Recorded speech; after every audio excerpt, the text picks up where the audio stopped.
রাষ্ট্র তৈরি হয় হচ্ছে শত্রু সাপেক্ষে এবং জিনিসটা খুব পরিষ্কার। পৃথিবীতে যদিও বন্ধু সাপেক্ষে কোনো রাষ্ট্র হয় নাই, কিন্তু আমাকে বন্ধু রাষ্ট্রের পিল গত ৬-৭ দশক ধরে খাওয়ানো হয়েছে। অতএব জাতীয় নিরাপত্তার প্রশ্ন রিজলভ করতে হবে রাষ্ট্রের শত্রু সাপেক্ষে।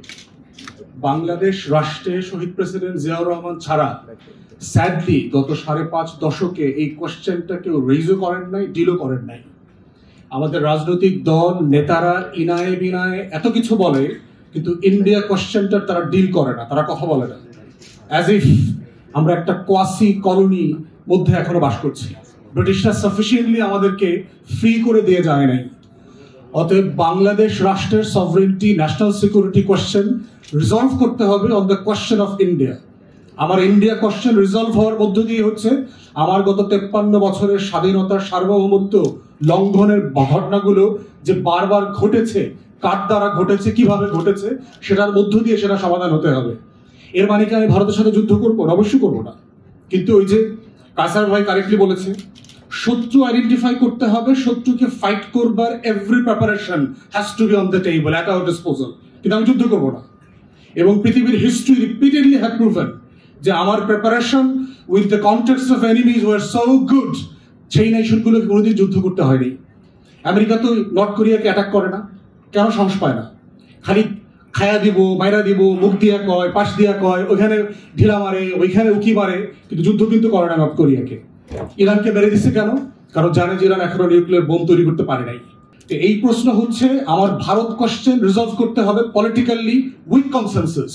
যেভাবে আজকে ঐক্যমত্য কমিশনে আমরা অসংখ্য বিষয়ে জাতীয় ইস্যুতে একমত হচ্ছি এবং কন্টিনিউয়াসলি আলাপ করছি, এই আলাপটাই হচ্ছে আমার নিরাপত্তার একমাত্র অপশন। এর বাইরে আর কোনো আলোচনা নাই। ইনায়া বিনায়া, ট্রেড, ইকোনমি, বন্ধু রাষ্ট্র সম্পর্ক খারাপ করা যাবে না, এই ইন্ডিয়ান হেজিমনিক ডিসকোর্স আমরা বহু বছর ধরে শুনেছি। Time has come to speak loud and clear. আমার শত্রু কারা, কিভাবে ডিল করব, এই বিষয়ে আমাদের ঐক্যমত হইতে হবে।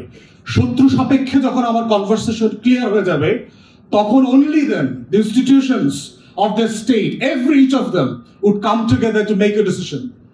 আমার আজকে পুলিশ কেন বিরোধী দলকে, বিএনপিকে কেন শত্রু মনে করে? আমার র্যাব কেন জামাতকে শত্রু মনে করে?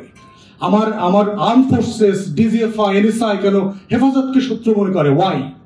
কারণ আমার ইনস্টিটিউশনের কাছে এটা পরিষ্কার না যে এই রাষ্ট্রের প্রতিদ্বন্দ্বী কারা আর শত্রু কারা। রাজনৈতিক প্রতিদ্বন্দ্বীদেরকে শত্রু কেন বানিয়েছে? কারণ আমার রাষ্ট্র, আমার সাকসিভ গভর্নেন্স, আমার পলিটিক্যাল লিডারশিপ, আমার ইনস্টিটিউশনের ভিতরে ইনবিল ফিলসফি তৈরি করতে পারে নাই যে এই রাষ্ট্রের শত্রু কারা, এই রাষ্ট্রের সেবক কারা, এই রাষ্ট্রের বন্ধু কারা, কার দিকে বন্ধু ত্যাগ করা যাবে আর কার দিকে করা যাবে না। যদি এটা হতো, তাহলে বারবার এই রাষ্ট্রে বিভিন্ন সময় বিভিন্ন অজুহাতে গণহত্যা হইতো না, শাপলা চত্বরে গণহত্যা হইতো না, পিলখানায় গণহত্যা হইতো না, 16 বছরে বিএনপি, জামাত, হেফাজতের উপরে গণহত্যা হইতো না।